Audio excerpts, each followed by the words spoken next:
I would like to start the meeting and call it to order and start with the Pledge of Allegiance. I pledge allegiance to the flag of the United States of America and to the republic for which it stands, one nation, under God, indivisible, with liberty and justice for all. Perfect. So prior to the beginning of our school board meeting, we do have a public hearing scheduled this evening to discuss the withdrawal of funds from the Employee Benefits Non-Capital Reserve Fund. So I would like to open that discussion up for tonight. Is there anyone here from the public that would like to comment on that? Don't all get up at once. Okay, so just for public awareness and what this is, in March, and please correct me if I'm wrong because I know you have the background on it, the voters for Litchfield established this Employee Benefits Non-Capital Reserve Fund. As I recall, it was unanimously approved by the school board as well as the budget committee as a way to continue to track and fund the severance pay of retiring employees as they come and go. Someone will give a notice of retiring. They may or may not end up retiring at the end of the year, but we have to plan for paying that out. If they end up not retiring, then that money would go back. And rather than having a constant carousel of money in and out, it was thought and suggested by members of the budget committee as well as the school board, and I think a good cooperative decision was made to establish this fund so that we could access the funds to pay those employees or former employees as needed, rather than constantly having the battle of money going in and out. And so for today's purposes, the requested amount is $98,000, thank you, $801, which would be for two different employees. Correct. Yeah, just if you don't mind, add a little go more ahead. context. The town originally approved this capital reserve fund in March of 2023. And then this past March 2024, it was approved with a warrant article to raise and appropriate $178,757 in this. So that's really good that we did that. So now we're in good shape, and we're not, the big key of this is we're not double taxing the community when we do these type of severance pays out for people when they retire. So that's where we're at. Perfect. And again, just one last call. Is there anyone in the audience that would like, anyone from the public that would like to speak on this? All right, seeing nobody, I would like to make a motion to make sure I get this right, to approve the withdrawal of $98,801 from the Employee Benefits Non-Capital Reserve Fund. I'll second. We have a first and a second. Any questions or comments from the board? Nope. Hearing none, all in favor, please say aye. Aye. Opposed, abstain, and that passes 3-0-0. Since there is no other comment, I will go ahead and close the public hearing, and then we will now begin our public board session. So with that, we've already called to order and we've already done the Pledge of Allegiance. Is there any review and revision of the agenda tonight? I do not have any, if the board has any though. Perfect. For board awareness, Mr. Cutter and Ms. Harrison both are not able to be here this evening, so we're holding down the fort with our 3 votes, and we will make it work, and we will run with it. So, consent agenda. Are there any committee reports that the board would like to discuss and move under old business to have a further discussion beyond the reports that are herein? Nope. Hearing none, moving on to the summary of non-public actions from July 10th, 2024. Ms. Harrison, motion to approve the nomination of Jennifer Summerer as CHS Spanish teacher. Ms. Ames seconded the motion, and the motion passed 4-0-0. For tonight, we have Ms. Sarah Taylor here. She's going to provide us with a new course proposal for LMS called the LMS Sustainability Course. And so I'll invite Ms. Grantham and Ms. Taylor to come on up and present to give the board a little bit of information about this. And anyone And Mr. else? Peterson. And Mr. Peterson.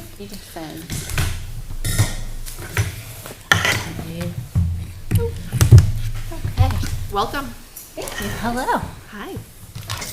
Okay, so just after I started, I think, the middle school admin team connected with me, explaining some issues with some filling unified arts positions, and they had this wonderful course idea that would not only help with providing another unified art position, but really providing a great opportunity for our students in the middle school. And after talking it through with them a little bit, they did some course proposals and curriculum work to share with me. I shared it out with our Litchfield curriculum committee via email because it's summer, so we didn't meet in person. And every member of that committee unanimously thought that this was an awesome idea, great for the students at the middle school. So I'm going to pass it along to Jeff and Jen to explain a little more about what this is about. So to just give a little historical reference of why we're sitting here again with another course that we're putting forward to the board, I just want to talk about a refresh and a reminder. So flashback to February of this past year, we had a Spanish teacher that left mid-year, which left us in a hole with the position. At that time, we were trying to grasp and find what could we do to fill that position, and we filled it with our mental health team, our school counselors and our social worker and our mental health clinician, which pulled them off of their real job, their full-time job, to teach that strategies for success class, which was great that all of our 6th and 7th graders last year had access to that strategies for success class from February to June. All of my mental health team came into me probably mid-March and said, please don't make us, we're not teachers, we're counselors, we're not teachers, please don't make us teach a class of 20 kids. This is not what we signed up for, and it's not under our belt. So we said, okay, we need to post and we need to know. So we had posted for the Spanish position, and then I don't know if you've seen the recent postings, but we had literally posted Spanish, facts, and we even posted middle school teacher, going, okay, what can we get that we can hold on to? Because in this hiring market, across the board, not just here in Litchfield, everybody is desperate for hiring positions. So I had put out to the listserv when we lost our family and consumer science class 2 years ago, how's everybody filling that facts void? Because there are no facts teachers out there. How are we filling the facts void? And from the New Hampshire Association of School Principals, I got this really cool course called Sustainability that was forwarded to us. It was like the bones of a course from Vermont that was presented to us. And then when Jeff came aboard this year, I know one of his strengths is in curriculum and instruction, so I passed the torch to him, and he's going to talk a little bit about what he did from that point. So Jen gave me the outline for what Vermont middle schools do for their sustainability program. And as I got into this, it was clear that this was something that was very popular throughout the country.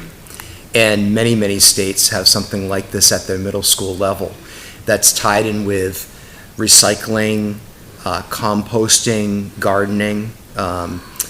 There's a lot of programs that are like farm to school. Or farmers come in as part of that. So there's all kinds of online resources for this that are very easily accessible.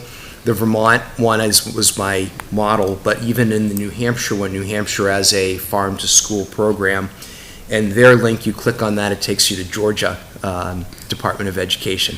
So there's many middle schools that do this, and I just use that outline to create like a 3-unit class that would and it's aligned to the New Hampshire K-8 science standards, and it uses life science and earth science to look at things like ecosystems and renewable resources, the difference between renewable, non-renewable, different types of fuels, natural resources, our eco footprint, recycling, eating, the importance of sustainable farming practices, all those kinds of things in 3 units, and then ending with a project of the kids' choice, which is an environmental impact project where they get to pick an action project based on one of the topics they looked at. So we thought this would tie great in with our solar panels that are existing at LMS as part of, let's figure out what we're doing with that energy cost and how much are we expending and how much are we getting back on the grid.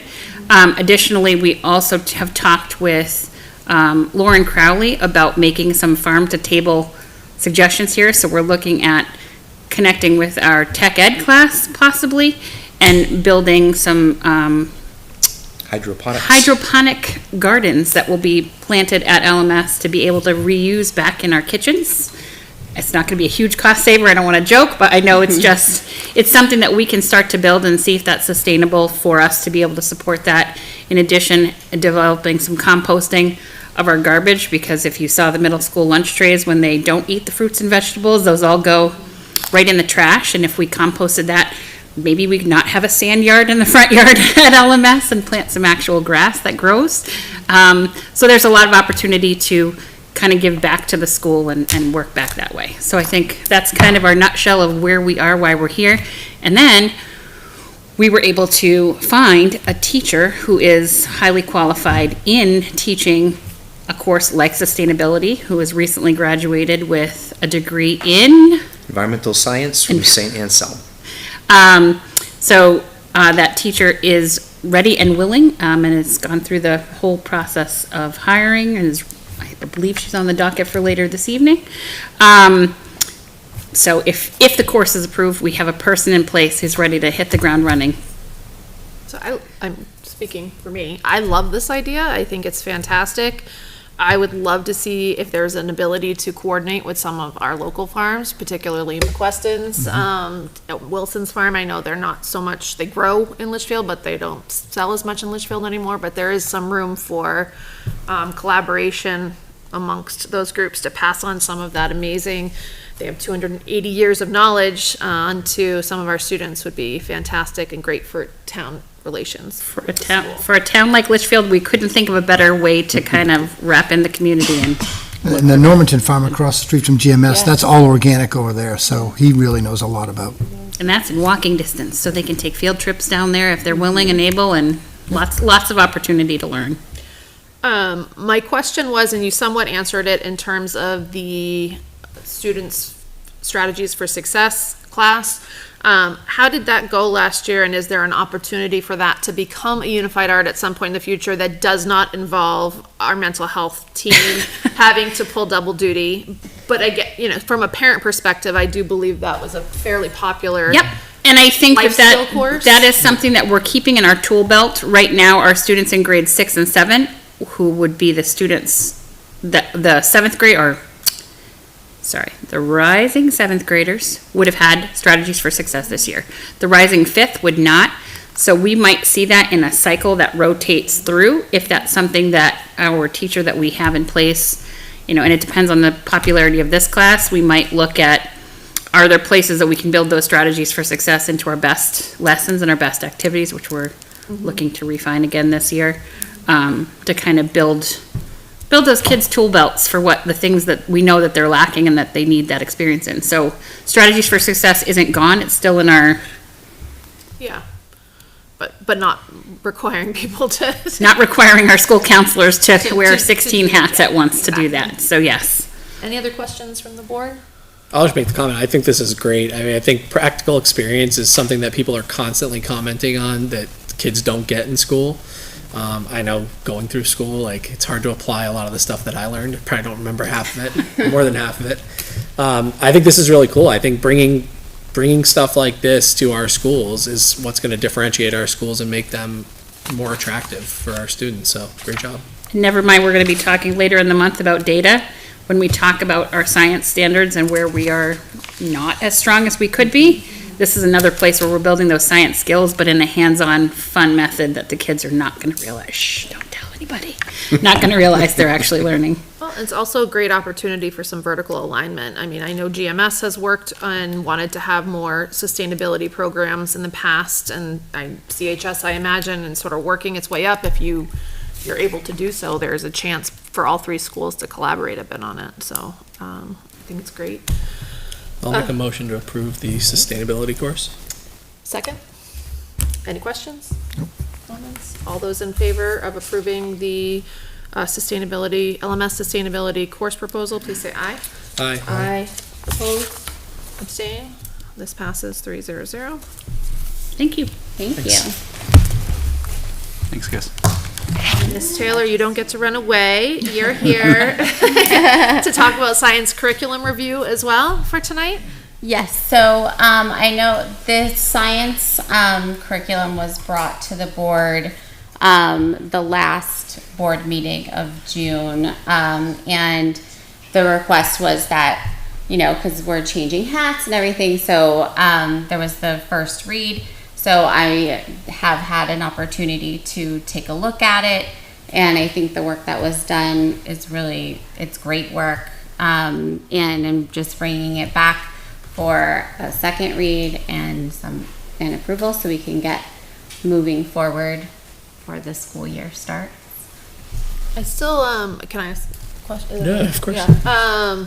I still don't see grade 8 on there. Has that made any progress? It has not. Like, I came in and teachers are not in, so I didn't want to reach out and be like, hey, let's plan a science curriculum, you know, so and not having met them, so, and I'm not sure where they were at on it, so my plan is to connect with them as soon as they come back on the teacher days to kind of see what they had going, because I don't have the context. What does that on mean for 8th grade science at the beginning of the school year? Yes. Yeah. So I'm going to come back up. Yes, Yes, come back, please. Sorry, I'm trying. No, I mean, no, Context. yeah. I will speak to the context of this. So what happened at the March workshop day is there was a brief meeting with about 25 minutes with our science teachers to say, get your curriculum together, present it so that we have it to put forward at the end of the year. That message was lost in 8th grade, not intentionally, but as understanding what was being looked for. When the board received the copy of the K to 7 and I went, wait, where's 8? How come they're not there? I reached out to our science teacher. He's been working on it this summer, working on building that unit with the UBD in mind, but would continue the practices of deep learning and deep understanding, hands-on practice that Mr. Piva is famous for.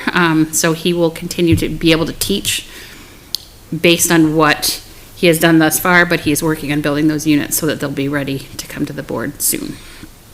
Gotcha. Thank you. So I did talk to him about that immediately after. Just so, would there be a technical change in curriculum partway through the year?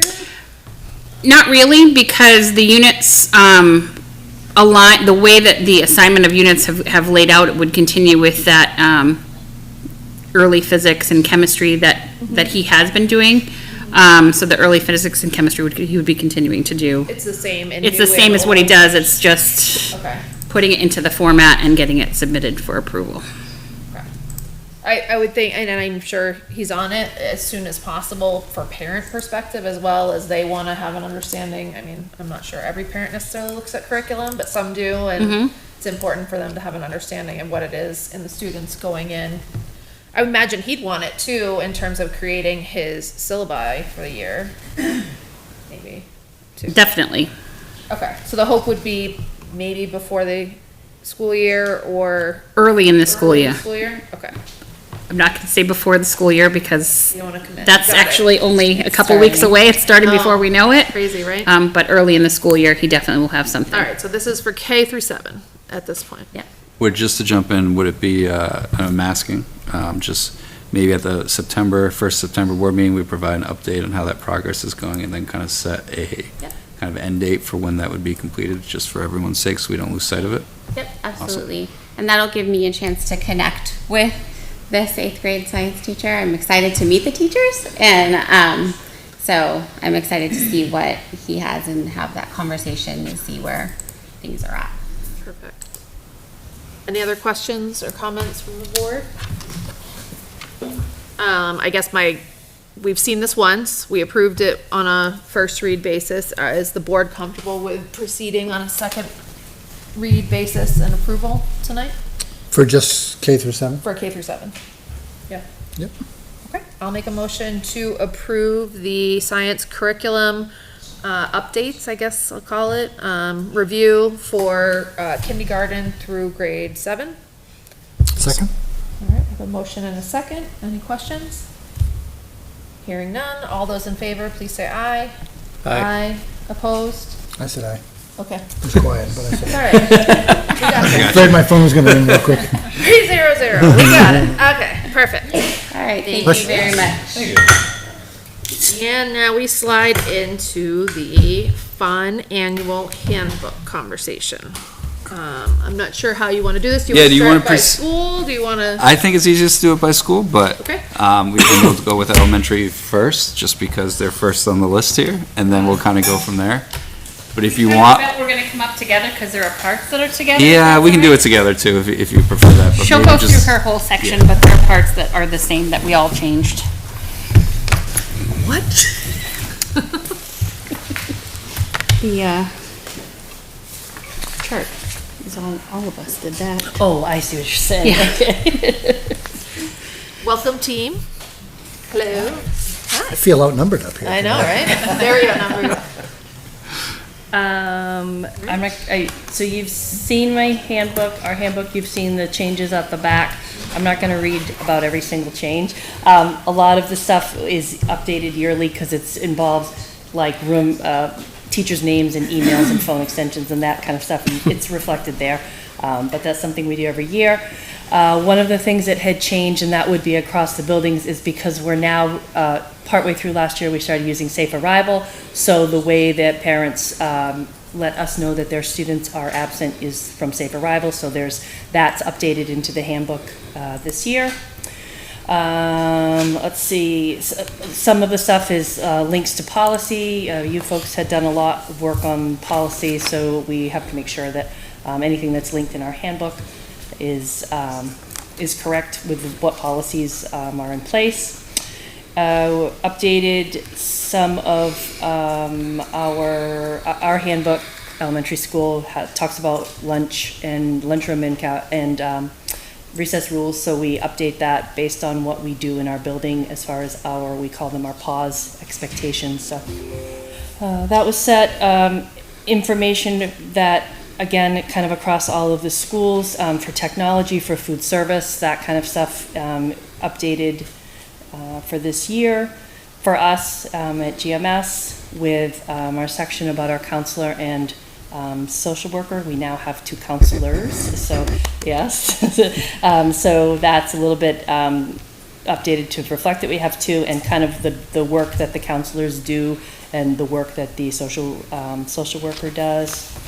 Had the school nurse take a look at the student health section and just tweak that a little bit. Some of the stuff from all of us getting together and having conversations about, you hear what someone else is doing, so maybe I've added a little piece about, we talk about bus changes, so if someone needed to, in the event of emergency, needed to have a bus change, to reach out to talk about that.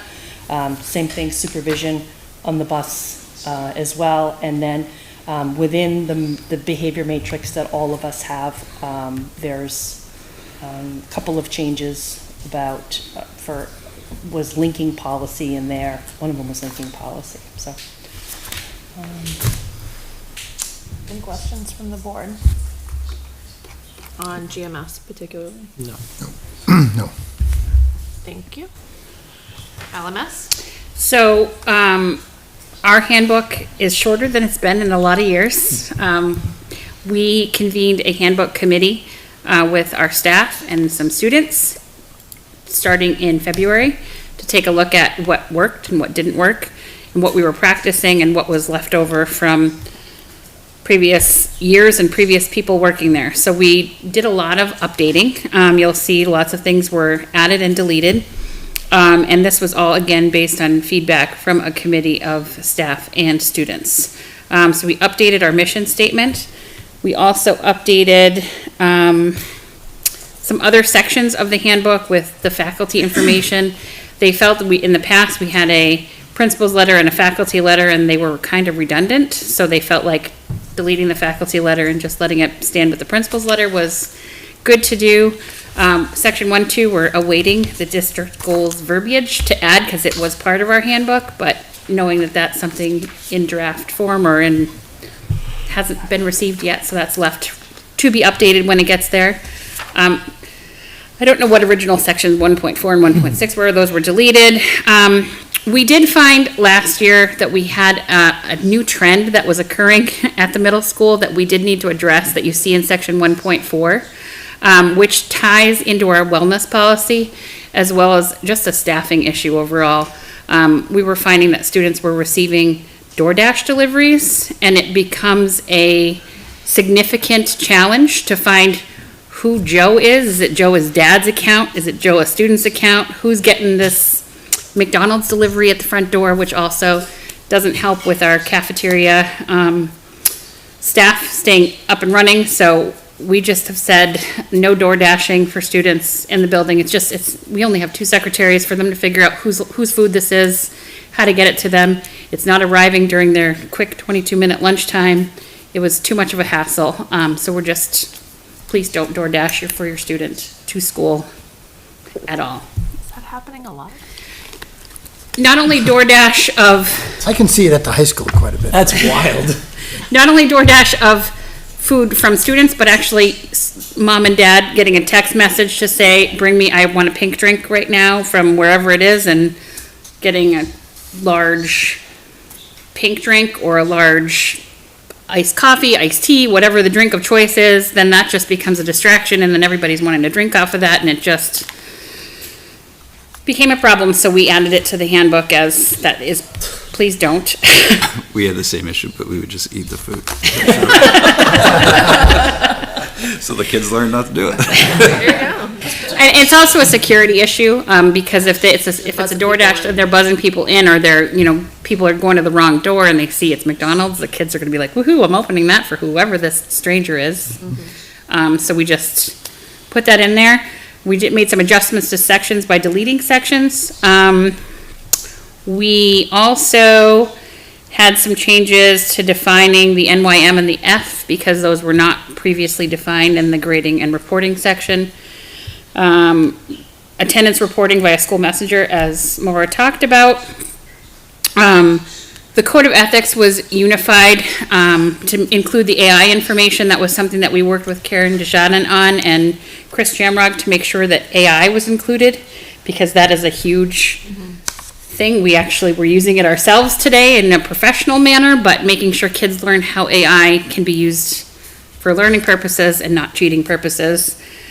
Change the title of personal device usage, because these also count as a personal device, as do the smartwatches, smartphones, AirPods that connect to their phones and they can text and talk from there. So that was updated and changed. We changed best to links, which appears in there, which is a part of the work that the committee did. We updated verbiage to include in the behavior expectations Kindness Matters Awards, which we did give out at the end of this year, which were actually really popular with the students. And we're looking to do that and kind of build that core value in our building throughout the year this year. What else do we have that is, I don't want to tell you everything because it's a lot.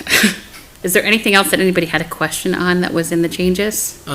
With respect to the updated verbiage for not yet met in F, that's what NYM is, right? Not Yep. yet. I should probably know the answer to this, but is that a similar grading scheme at the high school too? And is this definition uniform across the schools? So the NYM just stays at NYM until it's a final posted grade. So till Okay. the Y1, at the year 1, that NYM is no longer a not yet met, it flips to an F. Sure. But is it Yes, is that's it the same consistent? with high school. But the definitions are consistent. I just don't want to have different definitions for things across the school. Yep. Okay. Cool. Thanks.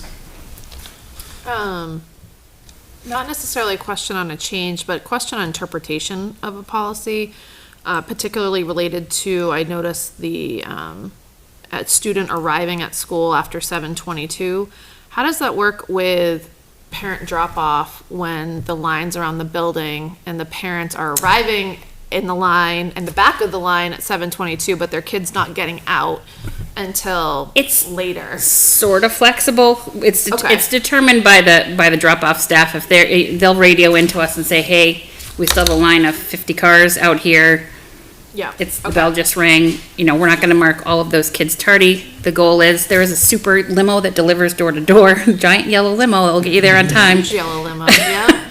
So we encourage the use of the yellow limo, Got it. but we know on those rainy days or extra cold days that definitely more parents are gonna be involved. So that's the same language that it's always been. Always been, It's yeah. the only change to that was the dismissal time. Okay. So if you see, we added language in there about if you are dismissing your student, please try to do so before 1:45. Because I tell you, at 5 minutes of 2, when we're trying to get ready for regular dismissal and trying to find student X to get down before they go to the bus or before they go to parent pickup line, it can be complicated. So we just ask parents if they're dismissing their student, in most cases, to try to do so before 1:45, so that we're not having a bunch of people at the window trying to avoid the parent pickup line. How is, and this is across the board for all three, the school messenger / the safe arrival system working? Are you all seeing an improvement in terms of communication and tracking attendance? Is it harder? Is it easier? We've heard it's been easier for parents to put it in. We're getting more rapid information, and when they haven't entered it, the system automatically calls until you do enter that information, so It's working well? it's working well. Okay, it's doing what it's supposed to. Okay. Any questions on LMS? Nope. Handbook changes? Thank you. CHS?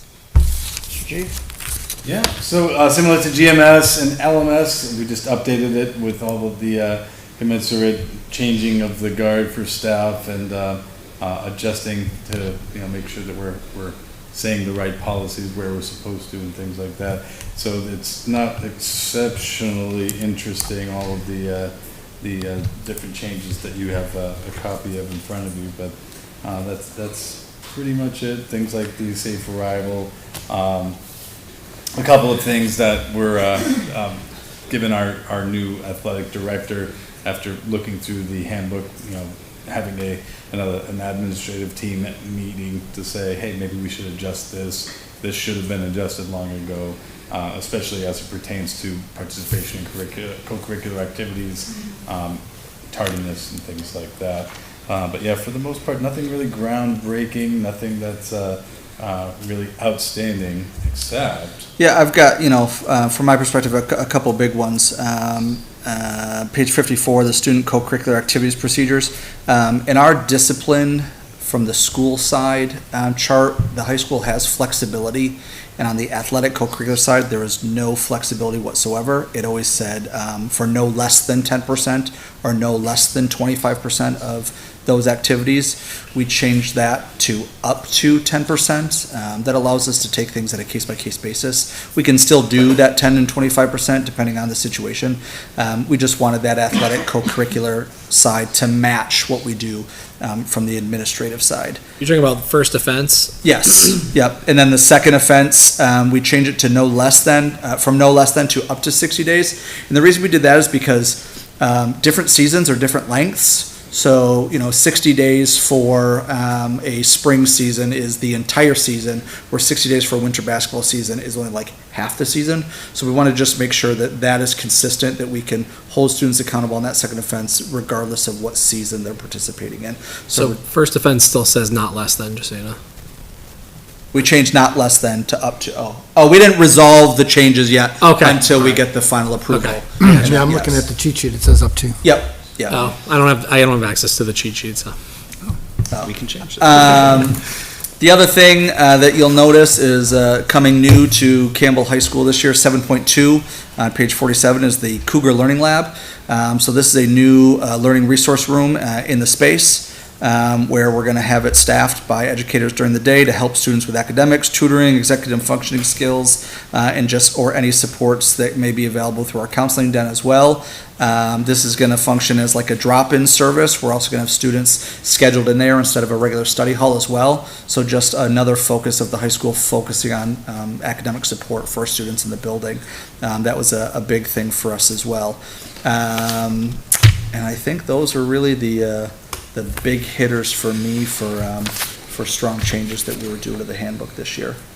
Everything else was kind of just making sure. We had some redundant things when it came to arrival and times, and so we just kind of got rid of some stuff, but that's really all we did with this year with the high schools. How is the Cougar Learning Lab going to be promoted to the students and families? I've got a great song and dance ready to go for rollout day. We're really going to focus on kind of a similar rollout for how we did our flex, our CAG, Cougar Academic Growth, where some students, when we look at who have struggled in the past academically, instead of giving them a regular study hall, we'll assign them in there because we know the supports are already in there. We're going to talk about it a lot in those first 3 weeks of school as we do our slow roll. We talk about our core values, our work study practices, and how we do business at the high school. So it's going to be presented that way. And then it's going to be one of those things that's just kind of as the year goes, we'll see that. Hey, if you're scheduled in there for the first 7 weeks as a study hall, and all of a sudden you're clicking and things are going, and you're like, hey, I'm not sure I need to be here anymore, I can do a standard study hall.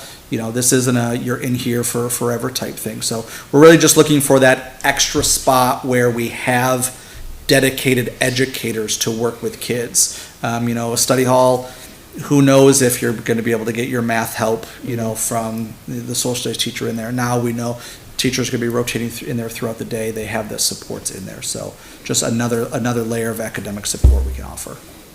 Is this something that's gonna be, I assume the answer is yes, but is this something that's gonna be rolled out to parents as well? And if a parent wanted their student to be in that? Oh, absolutely. Requests can be made to. Absolutely. Cause maybe the student might not like it so much, but the parent. Oh, I mean, It's a good idea. students are gonna love it. It's gonna be great. So, we'll probably have to limit it, lock the door. I was gonna say, you're gonna have to have a guard. They'll be there. banging down on the door. Yeah. It's gonna be good. Question on sophomore project. Yeah. The 30 to 20 hours, what, is that just? I think it technically changed 2 years ago, and we That's just what I was never wondering. changed It the doesn't change language. the So book. it Okay. was one of those. Julie Green said, "Hey, just an FYI." And we're like, Got "Yep." it. So that was just finally changed. And then in 3.1, the high school graduation requirements where you added and is determined at the end of the first semester of Yep. the senior year. That language just- something was already in practice? Yep, Is practice this was something- there. The language just wasn't there. Perfect. And then. There used to be a committee that got together to determine early graduation. That committee hasn't existed in years. It's just the director of counseling and administrator and the student school counselor if it's not Ms. Nelson. So we just changed the language to eliminate a committee gets together.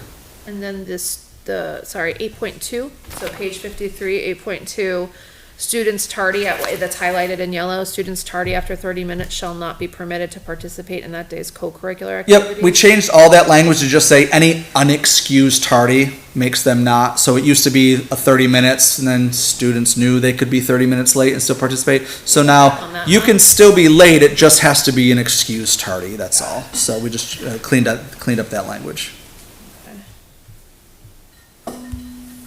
Yeah, and those were my questions, so you hit them up. Are there any other questions? Not for me. Can I just make sure that we draw to attention one other thing I forgot on ours? Because I know this was a big deal last year. Last year, we kept the fifth grade Chromebooks in school during the day, as they do at GMS. The damage in fifth grade was this big compared to the damage in the rest of the school. So we're gonna roll up, those fifth graders didn't take their Chromebooks home last year. They won't this year again. There's carts that have been purchased for fifth and sixth grade to do the same thing. They'll still have insurance because as they go from class to class, they do have that chance to drop it. And if they need it to sign out for homework or home activities, they can still do that, on an as-needed basis. But we just found they're not mature enough or ready enough to take those home and use them for the purpose that they're designed for.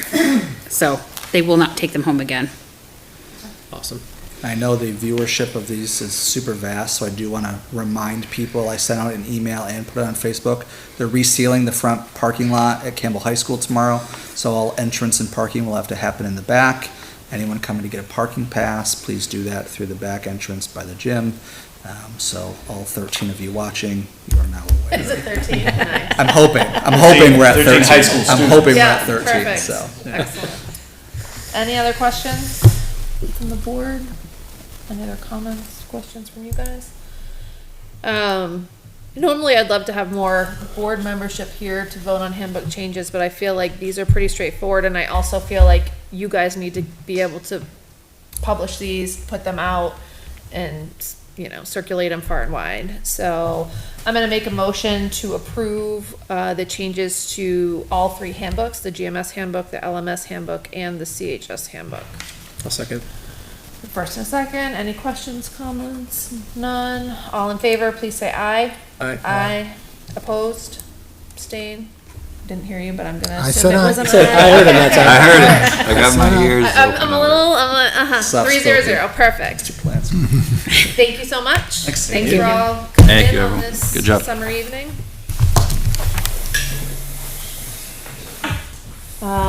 Moving down the agenda, we do have our student representative report, but I don't believe that that's This has been been updated. updated. Yep. They're Not till school year. enjoying their summer as they should. I would like to open the floor up to community comment on agenda items. So any public comments that are here related to an agenda item, now is the time. And I'm gonna go ahead and close community comment at this point. So thank you for your comments, which by the way, were none. Moving into correspondence, I did do that, so I'm gonna pull that up. Scroll to the bottom. So we started with July 11th, 2024. Jan Sullivan's circulated draft public and non-public minutes from our July 10th meeting. On July 16th, Superintendent O'Connell sent an email to the board requesting that we schedule a public hearing to withdraw funds from the Employee Benefits Non-Capital Reserve Fund to pay the severance of those that retired at the end of 2024. And there were responses from Andrew, Peter, Heidi, and Tina. On July 17th, Ann and Marati emailed the board circulating a manifest and requesting 3 members stop by the office to sign to avoid any late fees for items in there. There were responses from Tina, Andrew, Ann, again, Heidi, and Peter. On July 19th, Mr. Cutter emailed the board circulating an email from Dan DeWitt, the citizen co-chair of the FIC, introducing himself and outlining his background and goals. On July 19th, Superintendent O'Connell emailed the board with updates regarding the BA search, a possible Chaos and Kindness event, and then board goals and an admin retreat that was occurring. On July 21st, Mr. Cutter emailed the FIC committee and copied the board, sharing updates with the committee regarding recent individual member communications with the board and requests that any individual members communicate with the committee as a whole, and that the FIC committee then communicate with the board rather than having individual communications. There was a response from Mr. O'Blenis. On July 22nd, Mr. Cutter emailed the board circulating, and this is my commentary sadly, an email from Kate Stevens regarding her resignation from the budget committee effective August 30th. Chairman Sun indicated that they will be seeking a replacement in August. On July 29th, Superintendent O'Connell emailed the board with an update regarding Title IX policies as well as their recent admin retreat.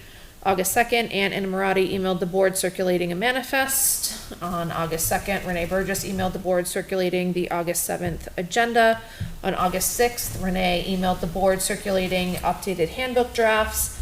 On August 6th, Maura Clinton-Jones emailed the board circulating the GMS handbook draft. And on August 6th, Renee Burgess emailed the board circulating the LMS sustainability course curriculum. And that was correspondence for the last few weeks.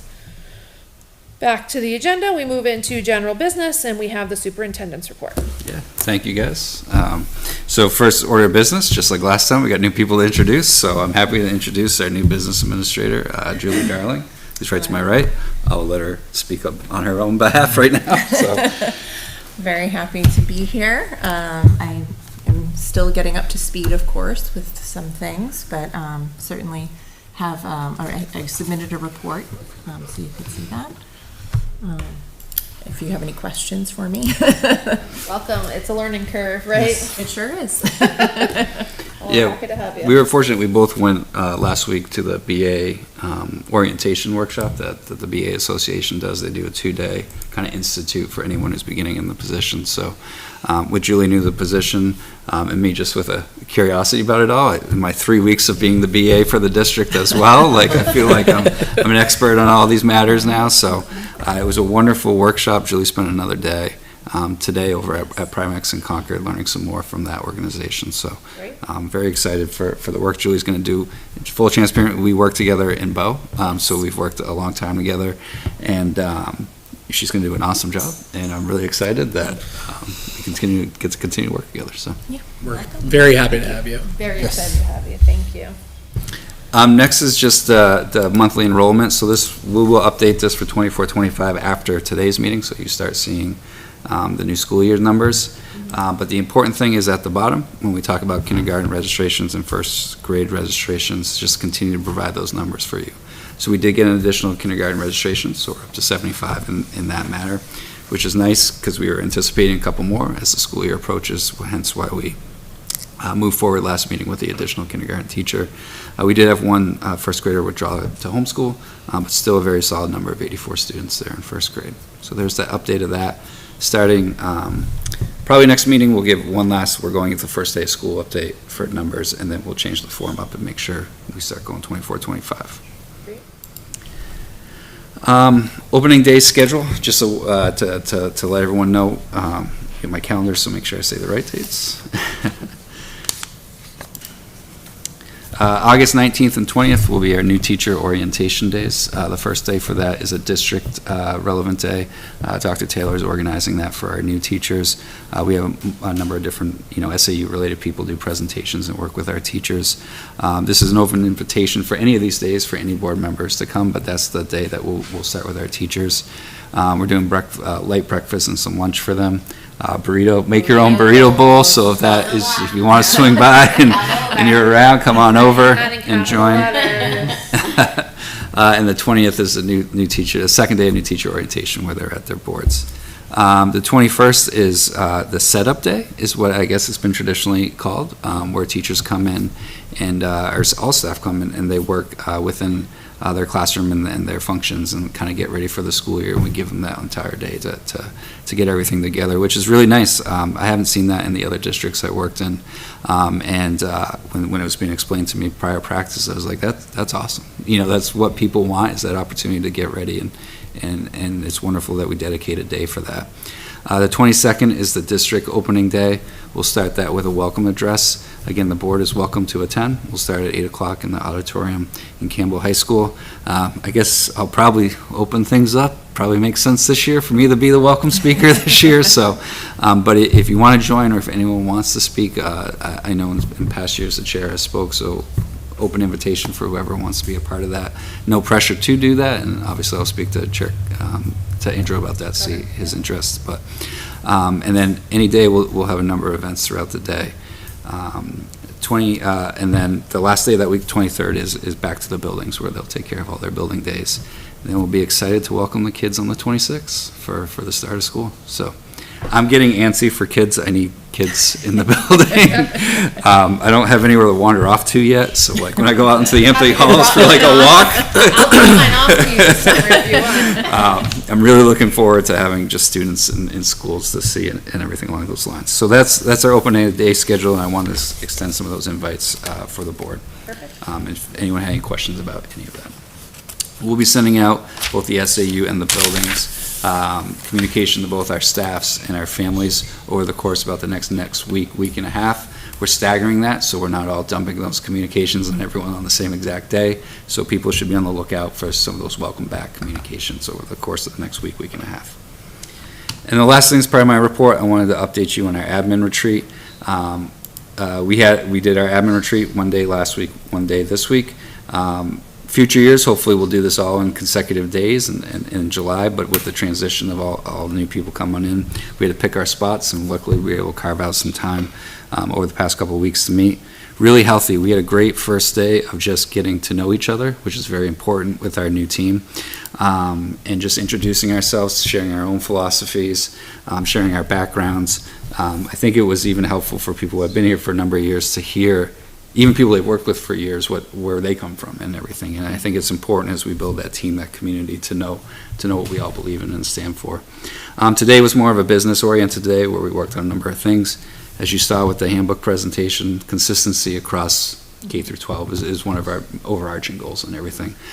So the building administrators worked well together to kind of align where they could. Discipline's a good place. We talked about it today. There's things that have to be exactly the same at each building. For example, filling out a ED 317 form when someone unfortunately does something that is potentially illegal, or violates the Safe School Act. That needs to be consistent, but then there also needs to be flexibility where, we talk about when a student may hit a peer in the elementary age. If a kindergartner hits their peer, that's very different than if an 11th grader hits their peer. So we got to be respectful of those differences for maturity and age. So good dialogue today about a number of things. One of the areas we worked on, and we can talk a little bit more when we get to the goals on the old business, is SAU goals, district goals, building goals, and those type of things. We did some good work on establishing some of our own goals that hopefully we can echo from the board perspective and then down through the buildings as well. So very successful retreat days, or at least I feel they were successful. Introduced some people to Bluey, which was wonderful. Peter does not have young kids, I can tell. I have grandkids. I know Bluey. Awesome. I got all kind of Bluey stuff at my house. Yeah, so if you watch Bluey, there's an excellent education episode, the Calypso episode, where they introduce the teacher, and it's a wonderful launching off point to see what we value in education. Anyway, so I obviously have a 7-year-old. I've watched a lot of Bluey, so it was nice to introduce that to some people. Moving on, we're going to go into, if it's okay with you, the next part, business.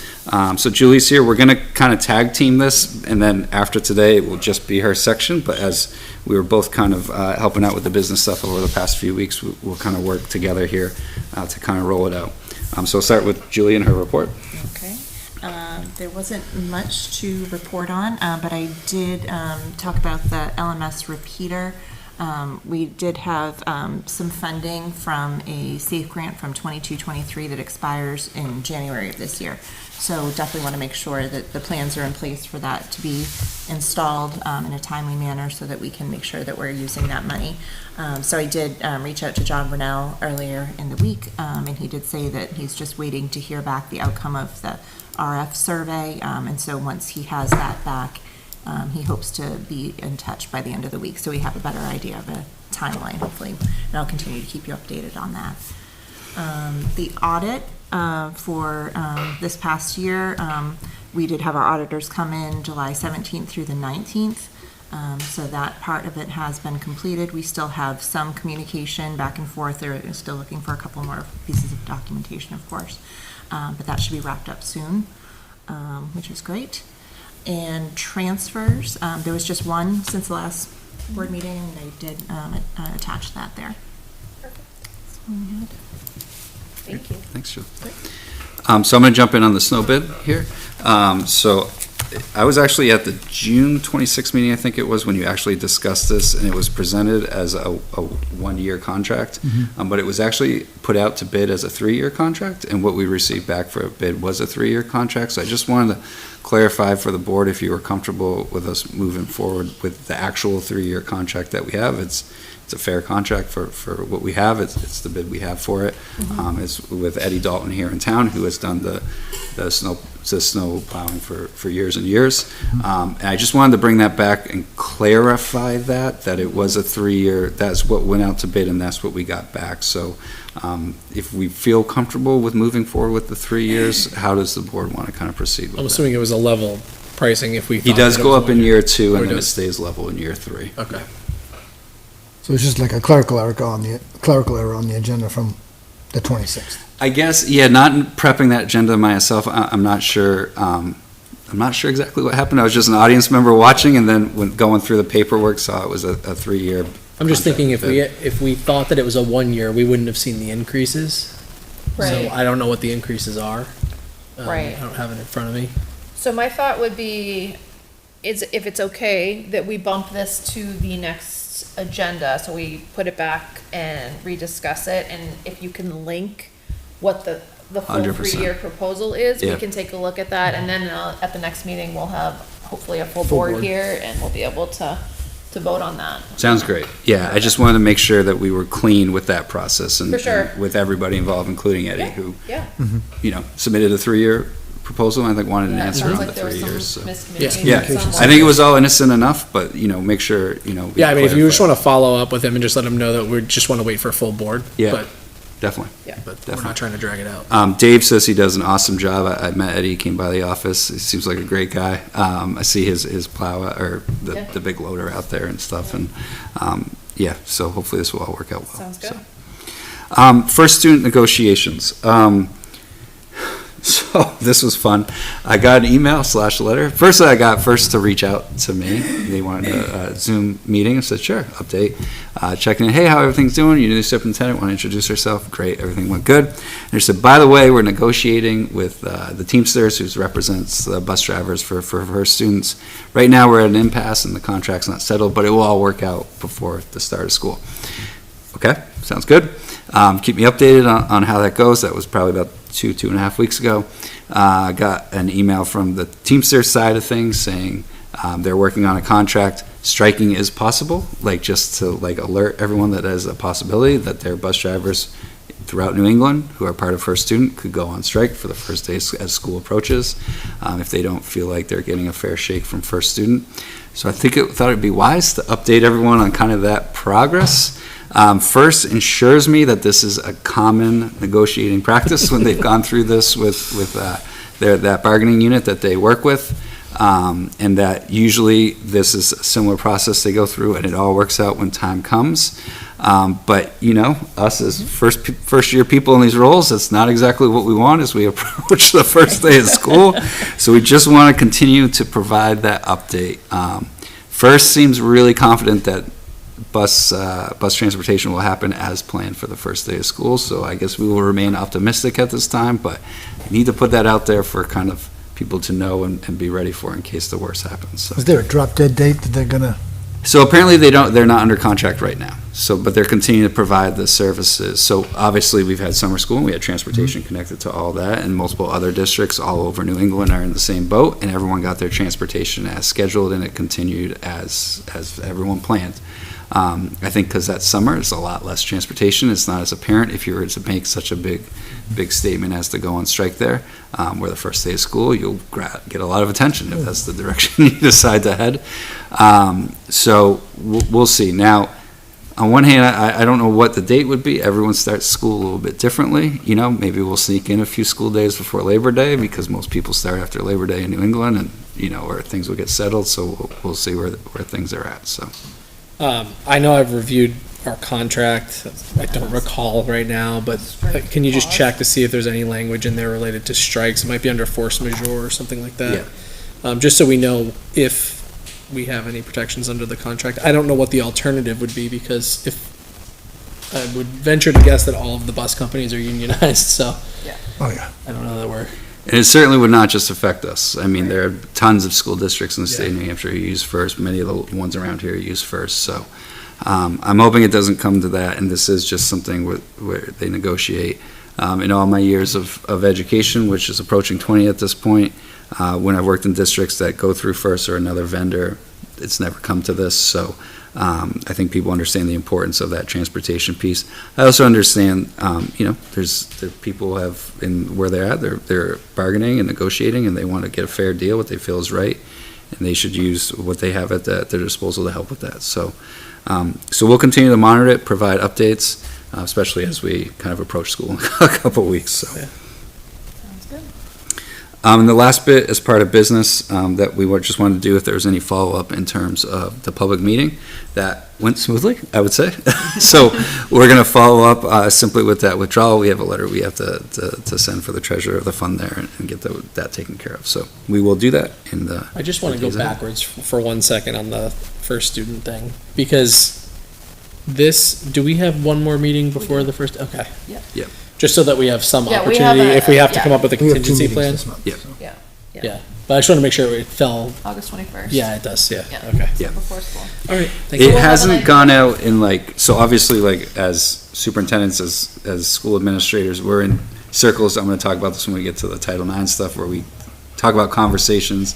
Hey, are we worried about this? Are we not worried about this? I haven't heard people worried about the bus stuff yet from other districts that do that.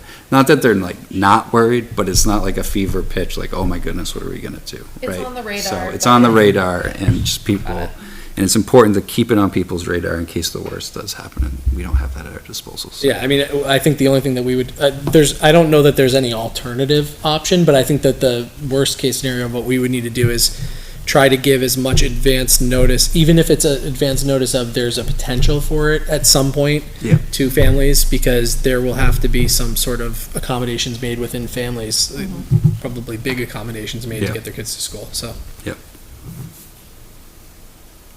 Would that, and I'm just thinking out loud, only because I hadn't heard this, would that at all be a reason to have a remote day, or?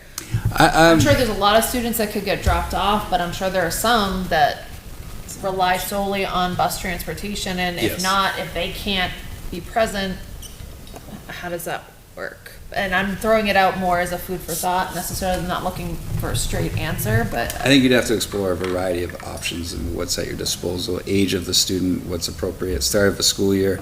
It'd be Yeah. tough to go right into a remote day, like how do you Sure. do that? You haven't established any I would procedures. also anymore. venture to guess that families would much rather drive their kids to school than to be stuck home with them all day. Completely agree. I just, again. Wow. I- They've already done that all summer. You're saying the parents are sick of their children. By all means, I recall from, the comments about, COVID and remote days, trying to teach your kids all, help your kids learn all year. I just want to make sure, I guess, like you said, all options are being explored so that there's no student left at home that can't get to school. Yeah. And I do think, if it came to that, we would have to look at anything, including possible start times of days, like how would you handle all that type of stuff? Would you need to adjust that? Yeah. So on and so forth, and do everything kind of connected. The only other thing I would encourage you to be aware of as we get towards that is we have really strict insurance guidelines on commuting to school and people, commuting with each other or picking kids up and stuff like that, don't we? I think it's taken to a school event. Oh, school, Yeah, it's to and not, from okay. school, I don't Yeah. think it's a big deal. Taking them to their basketball. Yeah, game you're or right. something. It was events, okay, Yeah. sorry. But there are rules around when you dismiss kids, particularly in the elementary age, who you can dismiss them to, Yeah, and so yeah. on and so forth. So we just need to follow that. Sorry, always. we don't have to belabor this because hopefully it'll be a non-issue, but. And then we did the follow-up, so we're moving on to public minutes. I wasn't here, so you may So want to table We're this. gonna table Table the these, minutes? yep. And we will go into new business, Title IX updates. Yeah, so I just want to provide an update around this. The Title IX federal guidelines got updated on August 1st of this past year. And it's obviously a very lengthy set of guidelines and everything. Everyone's got to follow them, so I'm sure you may not have heard them already. I'm not going to summarize all the update to Title IX, but I'm going to talk about it in terms of our policies. So when we got kind of from the School Board Association, kind of an update, a advisory about all of this, and it panicked a bunch of us in the school administrator world for a few minutes. Oh my goodness, do we need to rapidly redo all of our policies and everything along those lines? Which is prompted why I wanted to include it on our agenda tonight. We did have our policies reviewed by our attorneys to see how any of these related, there are a lot related policies, but these are the big ones connected to Title IX. And they said we're in good standing as is right now. We're doing nothing that would violate those regulations, or nothing that is immediate that needs to change tonight or something. But that is wise that if we go through and make sure we update our policies sooner rather than later to make sure it's current with Title IX. So these are our current related policies here, AC, ACR, and ACAC. We've included just the suggested policies from the School Board Association and the suggested policy updates from our own lawyers. They are different but also similar in a number of ways. And so I just wanted to put that on your agenda, and kind of, if you felt the need as a board to make an emergency wave of anything or update or anything like that, I wanted to give you the power to do that. If you want to do this through the standard procedures of going through policy committee, I would advise you move it to the forefront of policy committee. I know there's been a rotation of policies you are all going through, but I would move these up to the front and maybe try and get a first and second reading of these updates sooner than later, so we just have that Title IX stuff taken care of. So it sounds like we're okay for now, if I'm Yes. hearing you correctly. We're okay for now. We do have time to go through our policy committee, and so what I would propose we do is that Tina and I meet with you, Renee, maybe next week, and anyone else who you think should be brought in. Yeah. From an admin perspective on this. And then we can make recommendations to the board, because with the differing language from the proposal from NHSBA and the attorneys, I think I I looked at it, but I'd like to spend a little more time on it than just. I think that'd be wise, yes, yeah, I agree. Just so you are aware, there are other schools/school districts who have filed lawsuits against the Title IX regulations, for various reasons. It's their lawsuits, they can determine what they want. I don't think that's necessary. I think one of the issues, to give you an example of where some school districts are struggling, is, Governor Sanu recently passed a law, state here passed a law in regards to athletic participation, which is the exact opposite of what the new federal, new Title IX regulations are. So what's going to supersede there? Like, who are we going to follow? So I think that's where some of that lawsuit work or it's going on there is related to. Who are we following here? Federal regulations or state law? Like, where's the power line? Some of these things. So we're local agencies here in the state of New Hampshire. If a local agency makes this decision that follows state regulations and state guidelines and state law, how does that speak to federal regulations? We're all good here. I don't think we need to get into the lawsuit stuff, but it is out there that some districts have filed it. I think it's an important thing for us to monitor as a school district, obviously, and to see where things are. But I don't think that we're in a position where we need to get involved in any of that right now. I'm glad you had our legal counsel review this, because ultimately they're the ones that have to defend us if we get sued. So I'll defer to defer to whatever they say. Yeah. Sounds good. All right, so if the board's comfortable with that, I think policy committee will schedule a meeting in the next 2 weeks so that by August 21st, we can be ready to make some recommendations, at least on a first read basis. If not, the board can escalate it. We have the opportunity to do a second and final read without the first read and waive that if we want to, depending on if we think it's necessary. So we can do that. Sounds good. Anything else on Title IX? No. Nope. Hearing nothing, we'll move into old business, the LMS solar project. Yeah, it continues to come along. There's not a big update on it, but I think it's something for us to just continue to monitor. We're going to take Julie over and check it all out in detail tomorrow. It'll be our first time kind of seeing it Go all. on the roof? Yeah, we'll go up on the roof as long as the weather permits us up there. And, Don't trip over any of those panels, they were expensive. and there's a lot of Don't them. hit golf balls in the parking lot either. So hopefully that continues to progress. There has been a lot of movement on that this summer, which has been nice to kind Yeah. of see. They haven't pushed the date back further than Not that I'm aware of. December. Yeah. Are the panels up there now? Yeah. They're all up there? Yeah, they're all up there. And they did a bunch of stuff, but I'm not even going to pretend to know what all the stuff is. But they put this huge thing in the back of the building and they covered it and don't let the kids touch it. We won't. A bunch of stuff back there. Yeah, so it's progressing, so. Okay, sounds good. Board goals? Continue to say we got to work on board goals. We did work on these in our admin, and if the board is comfortable, I would like to share our kind of SAU goals, and maybe you can use that as kind of a guideline and structure for where you want to go to.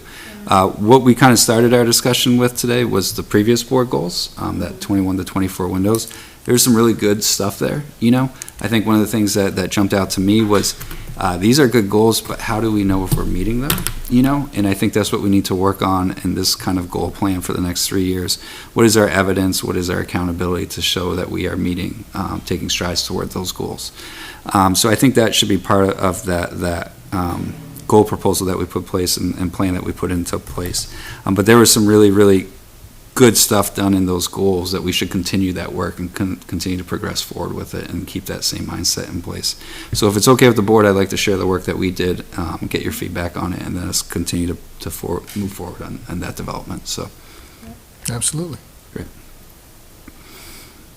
Sounds good. I was just looking back at our minutes from July 10th, trying to remember how we left it for the board. Yeah, you wanted to do a non-public meeting with people, obviously in summer mode still, vacations, and Yep. it should take that time. We were, I think, very informally looking at today to piggyback on today with the meeting. Obviously, that didn't make sense without the full board. Yeah. So just let us know what works and again, we can communicate this when I share out our work we did with you, just when you want to do that kind of non-public meeting with the administrative team here, so we We can should do some probably of do that it work. the next meeting, right? Or around it, yeah. I mean, I we mean, want to I'd get like these to. goals out right, there. Right, we have, everyone's starting their new jobs, and it'd be nice to Have the goals set. make sure we're all on the same page. Yeah, So, I mean, I think that'd be a natural date is 2 weeks from tonight when we Yeah, have so the next I'll do board this, meeting. I'll email Mr. Cutter and ask him to, weigh in on and circulate Yeah. that date and make sure that that works for everyone. And then we can go from there. Thank you. Where are we now? FIC. Yep, FIC. All right. Well, we have an update for you. So we have you already mentioned, we have a community member co-chair, Dan DeWitt. He's been very active in the group, and he actually brings a lot of practical experience from his current job to that committee, which is awesome. Because, I mean, there are definitely things that go over my head very easily with stuff that he knows. So that was committee governance stuff. We did communicate that the school board wishes for the FIC to focus on GMS. We did get a considerable amount of pushback from the committee. I think that the committee is feeling like a lot of this stuff intertwines, and while we don't currently have time to focus on things other than GMS, I think that they were concerned about that directive. And I do think that there will be opportunity for us to weigh in. Like, one thing that I'll talk about after, we'll kind of cross over on that. We have There's a couple. lot of talk about maintenance from all the buildings. Correct. Right? Dan So that's what I Doyle's was- experience, Yeah. expertise is in that area, some of the other folks on the committee, and I feel like they felt like they were sort of pushed aside, and to get people who know that stuff Right. would be another nighttime meeting for everybody, Right. you know? Right. We have a couple subcommittees. We have an information and IT committee and a communications committee that are kind of doing separate work right now. The information and IT committee started working on FIC drive architecture, so to try to like really start to make some sense of like we have so much information and trying to organize it all. So they presented a rough outline of their proposal for that, and I think that will also be helpful at some point if we revamp some website stuff, so that way people can access information about facilities a little bit easier, because it's fairly hard to find Yeah. what you're looking for. And then they set forth an action schedule. The communications committee has been working on survey language. I know we've talked about, Peter? I should have asked Jen if she had reached out to the New Hampshire UNH Community I Extension. meant to ask her that before she left as well. So we had talked as a board about, trying to hire someone that can really help us with that. And we also talked about that as a committee, and Jen had proposed that UNH does a lot of stuff with surveying. It does. And so she was gonna reach out to see what that entails.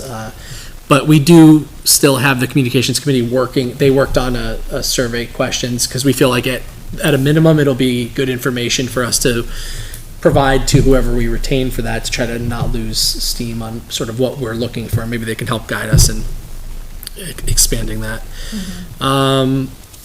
So those are the committees.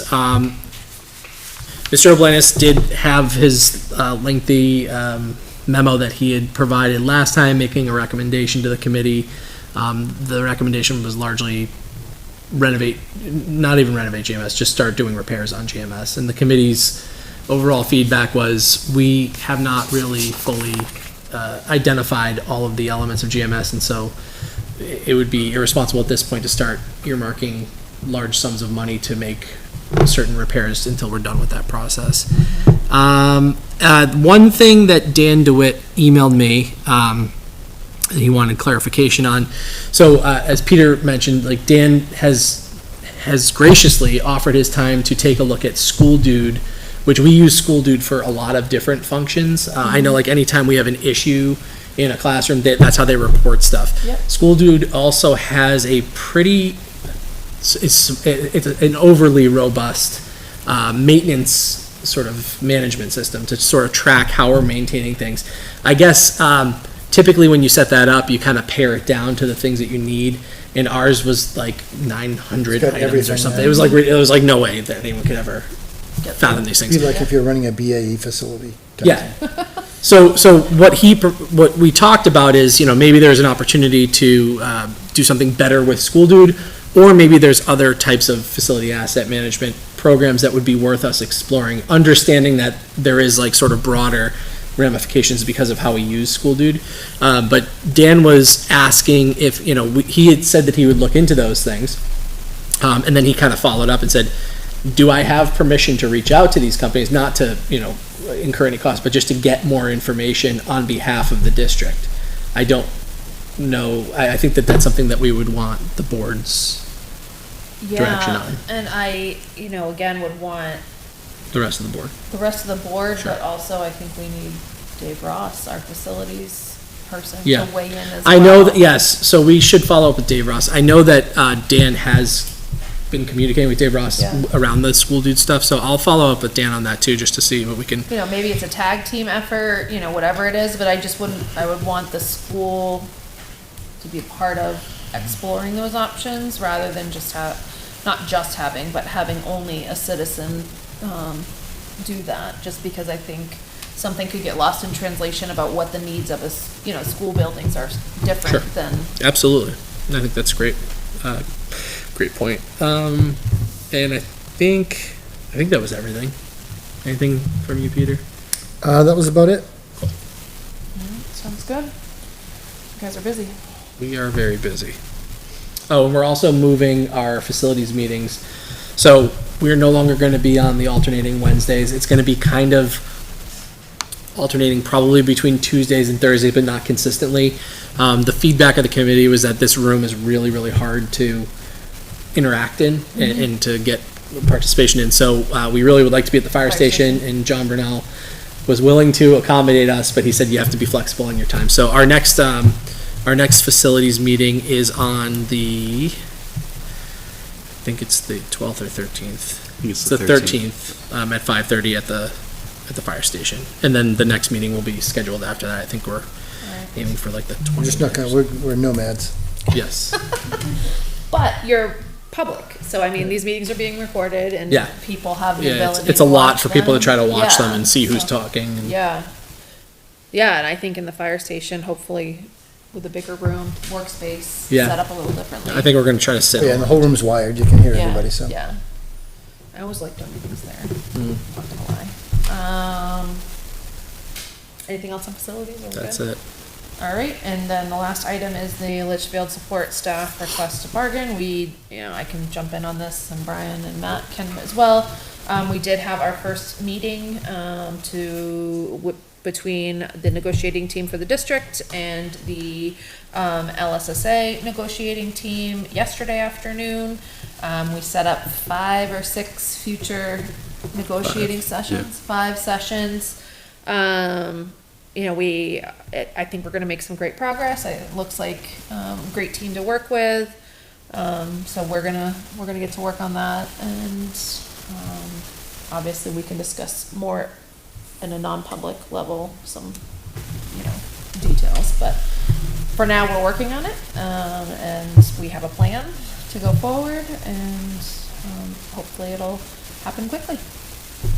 So very pleasant first meeting. You're in the back there. So hearing that, we've moved into, is there any other issues that I'm forgetting or anything else that we wanted to deal with? Do we have No, we need manifest? signatures on Okay. this. And I don't know if Peter signed that one. All right, so we're gonna jump into school board comments. Are there any school board comments tonight? There's only 3 of us. Do you wanna make one up while I sign this? And, Andrew's watching to see how much longer we go than him, Oh, so I we know, gotta yes. keep cracking. Well, last meeting was 55 minutes. Yeah, that's unheard of. It's a new era. We can do this. We don't have to be 5-hour marathons. Yeah, he had quite the grin on his face on that one. Okay, manifest is now all signed. I don't have any school board comments. I'm looking forward to I can't believe we start school in a couple weeks. I know. Summer just flies by every time, and yet here I am surprised that it flew by again. Manifest is done. Community input. I will again open the floor up to any community input for anyone who's here. And I will go ahead and I will close community input. And then for now, that is the end of our meeting. So we will go ahead and go into our non-public session pursuant to RSA 91A:3 based off of the dismissal, promotion, or compensation of any public employee, or the disciplining of such employee, or investigation of any charges against him, unless the employee infected, 1, has a right to a meeting, and 2, requests that the meeting be open, in which case the request shall be granted. B, the hiring of any person as a public employee. C, matters that if discussed in public would adversely affect the reputation of any person other than a member of the body or agency itself, and let such person request an open meeting.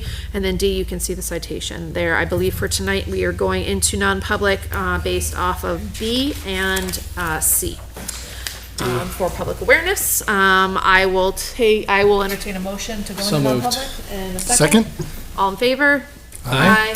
So we're 3-0. Gonna go ahead and Who move were those into motions? non-public. We hope everyone has a good night, and our next meeting I moved. is, yeah, August 21st. And we will see you then. Thanks so much.